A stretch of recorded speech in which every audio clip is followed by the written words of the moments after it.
thinking of finally walking away from the narcissist in your life. Be warned, it won't be the end of the chaos, but the beginning of a new kind of psychological warfare. Stoicism provides the unexpected weapon you need: radical acceptance and emotional detachment. So you've decided to stop chasing the narcissist. Good for you. Seriously, that takes strength.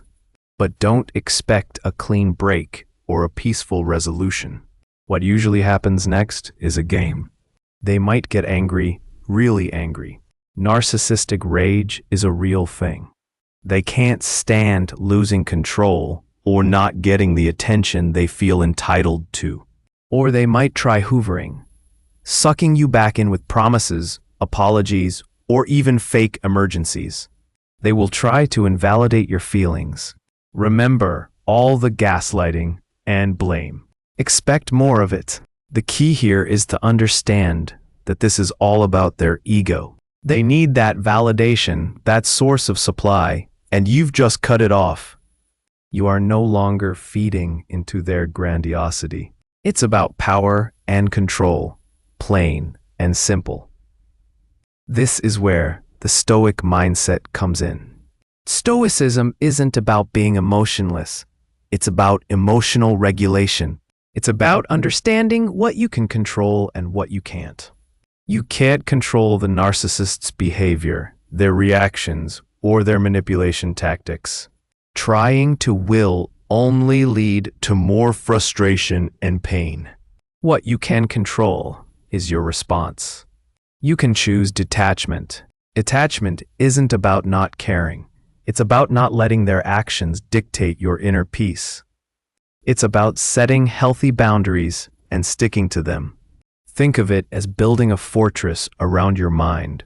Don't let them in. Avoid contact if you can. No contact is a powerful tool. Acceptance is also crucial.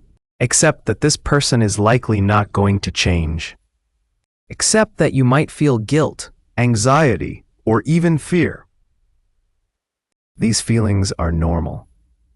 Stoicism teaches us to acknowledge our emotions without letting them control us. Practice mindfulness. Be present in the moment. Focus on your values, your principles, your integrity. Remember your self-worth. This isn't easy. There will be times when you doubt yourself, when you question your choices. But remind yourself why you walked away in the first place.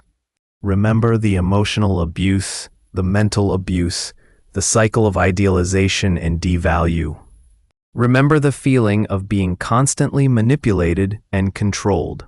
Focus on self-care. Seek emotional support from friends, family, or a therapist. Therapy or counseling can provide a safe space to process your trauma and develop healthy coping mechanisms. Join a support group. Self-compassion is important. Be kind to yourself during this difficult time. Forgiveness, not for them, but for yourself, is key to healing and moving on. Stopping the chase is a journey, not a destination.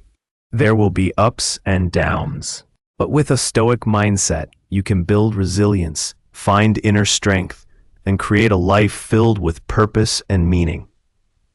You can reclaim your autonomy, your independence, and your freedom. One important thing we didn't really dive into here is understanding the long-term effects of narcissistic abuse on your sense of self and how to truly rebuild your identity after being subjected to their manipulation.